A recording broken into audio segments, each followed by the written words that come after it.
Senator Marco Rubio asked a question of Victoria Nuland from the State Department, and I don't think he was too happy with the answer. And I think she answered a question that he wasn't asking in the first place. He wanted to know about weapons and some sort of biological involvement in Ukraine, and she sort of spilled the beans. This is what it sounded like.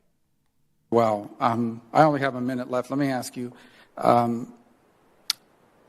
does Ukraine have chemical or biological weapons? Here it comes. Ukraine has biological research facilities, Rubio, which, in fact, we are now quite concerned Russian forces may be seeking to gain control of. So he didn't ask about any of that. He said, did they have biological weapons? And she says, well, no. And so she could have just said, no, they don't have biological weapons. But she just kept going with this thing and said, well, kinda. Not really, but I'm going to tell you about these research labs.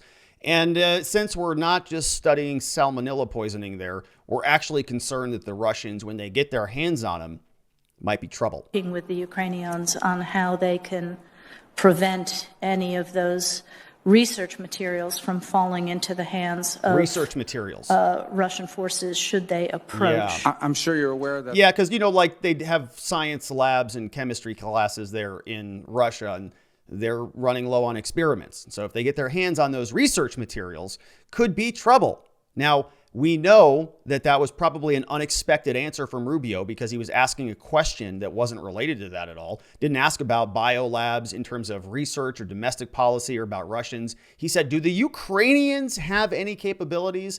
And she, no, but I probably should tell you about all this other stuff, or it slipped out or something happened. But here is Rubio doing a level 5 cleanup after this one. Says, that the Russian propaganda groups are already putting out there all kinds of information about how they've uncovered a plot by the Ukrainians to release biological weapons in the country and with NATO's coordination. If there's a biological or chemical weapon incident or attack inside of Ukraine, is there any doubt in your mind that 100% it would be the Russians that would be behind it? 100%. There's no doubt in my mind, Senator, and it is classic Russian technique. To blame on the other guy what they're planning to do themselves. Totally classic Putin, classic Russian. You just kind of blame them for something and just do it yourself. It's pretty easy to do that. And so you can see that this is something that Rubio has been on for a while. He posted this over on Twitter. It says here, this is how Russia sets up false flags. He posted this. He said, danger with 3 exclamation points. Says, if there is a biological weapons incident in Ukraine, it would be 100% certain it's the Russians who did that. And anytime somebody tells me they're 100% certain about anything, you sort of get the feeling that maybe they're not actually 100% certain about anything. Because is anything 100% certain? We've been living through 2020, 2021, and 2022, and I think we've had a lot of things happen that nobody thought would happen. Here we are. We can see that Maria Zakharova, apparently they were posting this on that same Twitter account, MFA Russia, the official Russia government organization, says, we conclude that components of the biological weapons were being developed in labs with close proximity to Russia. Same woman saying that they found traces of all of these military gear and all of this stuff. So you can see that is what is coming from Marco, but that was just the start of it. That was on March 8th. We see here on March 9th, we now have many in the West, he writes, still don't understand that Putin is an expert liar. And I think that everybody has understood, I think that everybody gets that now at this point, right? I mean, he's sort of universally condemned.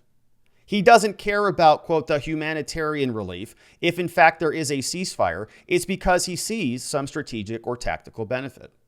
Okay, I think that's true. It says, and beware of attacks on refugees, Russia, and saying that they're going to blame that on Ukraine or NATO. And we've seen that. They actually posted this on one of their websites over here, posted this on March 6th. You can see this was from this is from the Ministry of Defense. Now, this is in Russian, but when we translate this, the Ministry of Defense documented that bioweapon components were being developed in Ukraine. So they posted this a few days ago before Victoria Nuland from the State Department opened her mouth and sort of confirmed it, right? They said, hey, we got evidence of this stuff. Then Victoria Nuland comes out, or these kind of things were happening simultaneously, I believe. And here we see this is what they're saying happened. Moscow received documents from Ukrainian biological laboratories. Oh, so we're going to look at documents. That's going to be the source of the intelligence, confirming that components of the weapons were being built over there. They write, in the course of a special military operation, we found all of this, and here's what it looks like. So they actually got copies of these documents.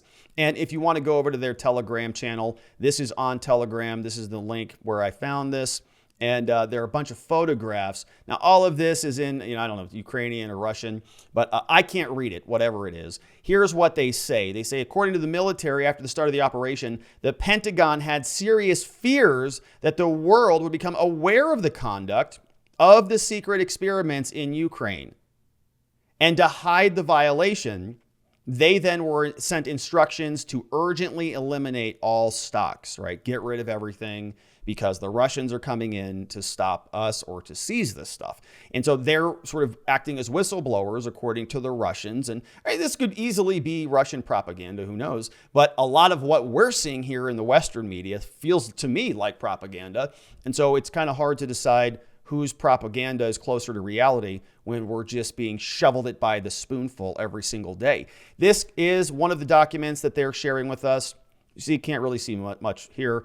You kind of look at these things because we've all seen a lot of documents and you go, is that a real thing? Does that look right or not? We've got barcodes, which you should not scan or, enter or any of those things. But we've got some emails and phone numbers and all sorts of, bad formatting, which sort of looks like an official document. But, that's how, if you were going to fake a government document, you just slap a bunch of stuff together. It doesn't look like it fits anywhere, and you'd get something that sort of looks like this.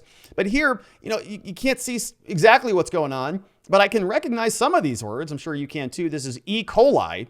So this looks like it's a list of the different types of, specimen or whatever you might call them that they're actually investigating. And you can see some of these words, right, are sort of in English characters. We've got pseudo, depithurta, idicum. We've got, mitis tox, gravis tox, whatever those are. I don't know, but these are signed off on by a number of individuals who I'm certain, right, probably have identities that would be able to be verified if somebody looked into it. We see some sort of standard boilerplate language, right? I don't know if this is just an official government form or if they're saying number 5 will kill you, and number 6 will kill you, and number 7 will kill you, and number 8 will really, really kill you. And so the big question, of course, is any of this true? Is this guy, when he speaks and tells us that all of this is reality, is it actually reality? Is this more propaganda coming out of the Russian Ministry of Foreign Affairs or the Russian Ministry of Defense? Don't know. But we have seen for the last several weeks that anybody who was talking about these biolabs and making the claim that maybe there was something about all of this, they were labeled as false misinformationists who were spreading around fake news. PolitiFact did the same thing. They said, oh no, there's no U.S.